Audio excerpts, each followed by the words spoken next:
নমস্কার বন্ধুরা, শিবানী কিচেনে আপনাদেরকে স্বাগত। আজকে আমি মাখানার পায়েস করব। এর জন্য চলুন মাখানাটাকে আমি ভেজে নিই। প্রথমে ঘি নিয়েছি, এই কাজু কিশমিশটা ভেজে নিচ্ছি। দেখুন বন্ধুরা, কাজু কিশমিশটা ভাজা হয়ে গেছে, এটা নামিয়ে। বন্ধুরা, ঘিটা গরম হয়ে গেছে, এবার এই দেখুন মাখানাটা ভেজে নেব। বন্ধুরা, মাখানার পায়েস করার জন্য আমি মিছরিটা দিলাম।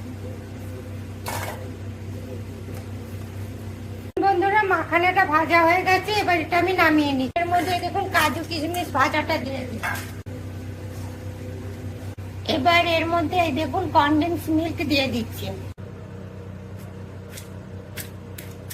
এবারে দেখুন বন্ধুরা, এইভাবে মাখানাটাকে গুঁড়ো করে নেব একটু। এই দেখুন বন্ধুরা, মাখানাগুলোকে ক্র্যাশ করে নিয়েছি। এবার এই দুধটা ফুটে গেছে, এর মধ্যে মাখানাগুলোকে দিয়ে দিলাম। দিয়ে এটাকে আমি ফুটিয়ে নেব। বন্ধুরা, মাখানার পায়েসটা হয়ে গেছে, এবার নামানোর আগে একটুখানি খেজুর গুড় দিয়ে দিলাম।